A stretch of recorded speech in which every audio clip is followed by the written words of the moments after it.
Hello friends, it's been a drastically long time since I've made a video. I got sick back in July and then just had one thing after another, and frankly just didn't have videos on my mind, so there's really no excuse, just life I guess. But I thought I would do some more updating for you if you're curious. We are headed into fall at this point. It's really close, and so some of the things that have changed since in the last couple months, I have brought home with the help of my brother-in-law more of these rocks to line the mounded beds a little bit better, which I am doing some weeding today, of course, but it just helps a lot. Makes it look much more planned out. I did propagate some creeping thyme, which I'm hoping to have it grow in this barrier and then kind of spill over a little. So relining the shade garden here. We have a bench that needs repair that we got for free. And this bench, which my mom got for me for my birthday, we just put it together yesterday, and it is so pretty. It has birds, so that's obviously one of my favorite things ever. And like I said before, the plan was to have a bench to then sit and look at things. Yesterday I started to amend this bed, which had been mostly empty, dry, dusty dirt that just was not holding moisture. So we went and got some cow manure compost. One of the reasons these are just not doing so well is the bed before was not holding very good moisture. So we're back on the hollyhocks, which got diseased this year. So I decided for this small space to just keep the three that looked the best, and while they're small, I've trimmed them down, of course, but while they're small, I'm going to spread them out more evenly, because in the middle of this, we're going to have a little fence made of cattle panel to go along here, because this is right in a wind tunnel, pretty much. So the wind comes this direction, so it'll have a fence to lean on, although hollyhocks tend to be pretty strong. And then it'll go this direction so that I can grow a variety of sunflowers every year, and they'll have a fence to be fastened to. This bed, I gave up on having it be an herb bed, to be honest. I think I decided I'm just gonna have it be a pollinator type bed. It doesn't get enough sun in the day. It gets it too late, and then it's just a little too hot to have a decent amount of herbs. I mean, I planted these when they were this big, and they haven't done much at all through the whole summer, so it's not the best bed for herbs. So I will probably keep the salvia, and I moved a Cheyenne Spirit coneflower, purple coneflower, and then one of these that started by seed this year, a black-eyed Susan. So the calendula will come back up each year, and then I have a lavender, like I said. So I'm just going to focus here on things that bees and butterflies love. And my miniature sunflowers did come up. They are so cute. I may continue them next year, but probably in a different location. These zinnias struggled this year. Not only is this bed needing amending because it was kind of an afterthought last year, but we had about a 2-week heat wave that was pretty destructive, and it was too hot to even get out here at nighttime and water for a little while in August. So doing what I can. I think I've decided next year, since I did take the bee balm out of here, I probably won't do sunflowers in this bed, but I'm going to fill this out with more zinnias. I started doing some flower arrangements, and I realized just how much variety I wanted access to, so I will probably have even more colors available next year. I had some fun experiences this year with seeing different birds, lots of finches, and even a family of hummingbirds. I was so excited. I did not catch all 3 of them on camera, but it was so heartwarming. They are my absolute favorite bird.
You can definitely tell we are coming into fall. These leaves were not here last night. I did mound this bed up a little bit. Like I said, I don't know how many times it's going to take me to figure out what I really want in this bed. But I also don't mind the changes here and there. There's the remnants of my toad house that I decided I'm going to do a little bit closer to this tree over here. I just feel like now that it's a mound, it'd be a little harder to have that there. So we just picked up some more field stone from a farming property not far from here. And these are going to help me in lining the beds. So the first thing we're going to do is I'm going to make a little bit of a dip here on the edge. There's already a barrier here with the steps, and I kind of already have rocks lining this edge that's been there for a couple years. So I'm going to do the front and the back in fieldstone. Okay, so we are now lined with rock, and I've started this side. Still need to do that part over to where the bridge will be, and I started this side. So that will help with some of the runoff that happens a lot on the patio, as you can see. Should help slow it a little bit. We still have a nice little maintenance path if you're careful. And then we've started there. So just the 2 curved areas are left. And I'll probably get more rock on another day because I'm very tired and very sweaty. And I'm gonna go in and get cleaned up. It really is starting to feel like the best part of fall, where it's still warm enough to not need a jacket constantly. But something has changed.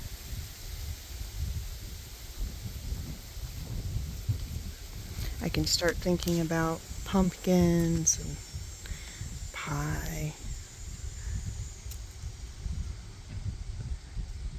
bonfires, crispy leaves. The mums are blooming. So this one down here I had to replace this year. Then I accidentally got a yellow one, so I had to move the yellow one somewhere so that it would be an orange one instead to match my little pattern I've got going on there. Really does feel like fall now.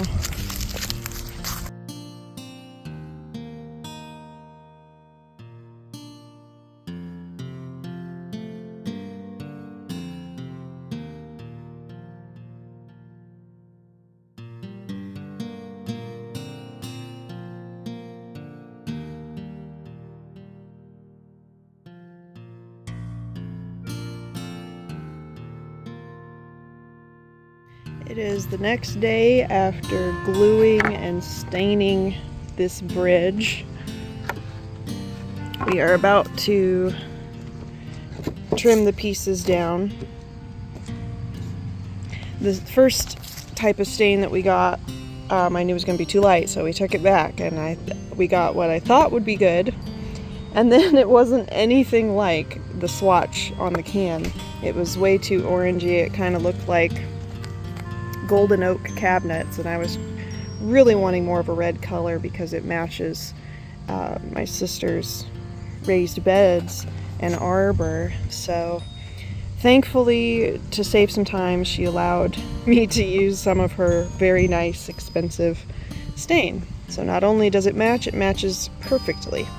So I'm excited about this. We're gonna work on this more today, and then once they're trimmed down to the proper size, I'll stain the sides, these edges here, and we'll see about putting it together. We got rained out yesterday and it's still a bit rainy today, but you can actually see just how well this stuff rolls right off.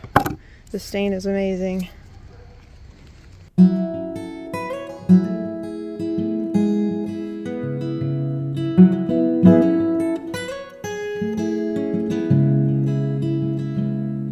There's a bridge at the end where you and I were friends, and now it's impossible for me.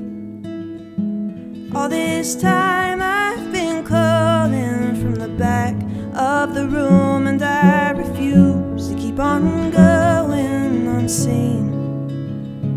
Let your heart skip one more time, then I'll go on. It's the one last sleepless night till I go.